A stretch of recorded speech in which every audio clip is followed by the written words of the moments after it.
આગલા દિવસે અમારા જાણમાં આવ્યું હતું કે કોર્પોરેશન દ્વારા વોર્ડ નંબર 8, 9 અને 11 માં લગભગ 22 થી 25 હનુમાનજીની દેરીઓ અને અન્ય ધાર્મિક સ્થાનો દૂર કરવાનું રાતોરાત ઓપરેશન કરવાના છે.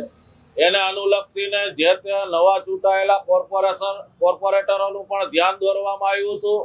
ધારાસભ્ય શ્રીઓ દર્શિતાબેન શાહ, ભાનુબેન બાબરિયા, રમેશભાઈ ટીલાળાનું પણ આગલા દિવસે ધ્યાન દોરવામાં આવ્યું હતું. ભાજપ શહેર પ્રમુખ માધવભાઈ દવેના ધ્યાન ઉપર પણ વાત મૂકવામાં આવી હતી અને સૌએ આગલા દિવસે આશ્વાસન આપ્યું હતું કે આવું નહીં બને અને ડિમોલેશન અટકી જશે. છતાં પણ ગઈકાલે મોડી રાત્રે ડિમોલેશન થયું છે અને અનેક હજારો લોકોના આસ્થાના કેન્દ્રો છે એવા મંદિરોનું જે નડતરરૂપ નથી રોડને એનું ડિમોલેશન કરવામાં આવ્યું છે. અને ટીપીઓ અને જે તે અધિકારીઓ સાથે વાત કરતા એવું કહેવામાં આવ્યું કે સુપ્રીમ કોર્ટની ગાઈડલાઈન મુજબ જે યાદી તૈયાર કરવામાં આવી છે એ દૂર કરવામાં આવ્યા છે. તો આ મનધડક વામપંથી અધિકારીને હું આપના માધ્યમથી પૂછવા માંગુ છું કે હાઈકોર્ટ અને સુપ્રીમ કોર્ટની અનેક ગાઈડલાઈનો છે તો એને કેમ અનુસરતા નથી?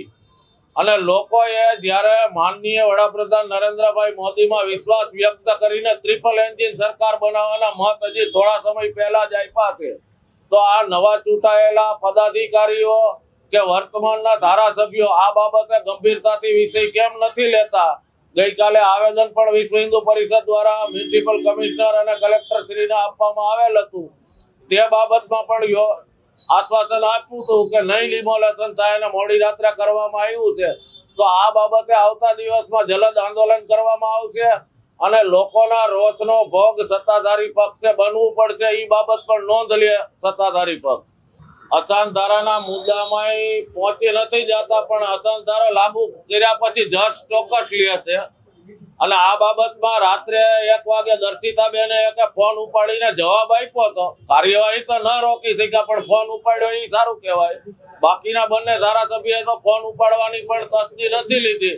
તો આવી વારંવાર ઘટનાઓ બને અને હિન્દુ સમાજ ઉપર જ કુઠારાઘાત થાય અને ત્યારે આજ જે હિન્દુ સમાજના નામે મત માંગેલા ધારાસભ્યો કે કોર્પોરેટરો જે કોર્પોરેશનની ચૂંટણી લડતા લોકોએ પણ વિચારવું જોઈએ કે એને રામ મંદિરને 370 નો પ્રચાર કરીને મત માંગવા પીડ્યા છે.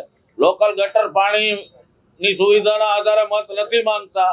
તો એને પણ વિચારવું જોઈએ કે આવતા સમયમાં હિન્દુ સમાજ જો વિફરશે તો બંગાળ જેવી પરિસ્થિતિ અહીંયા સત્તાધારી પક્ષે ભોગવવી પડશે.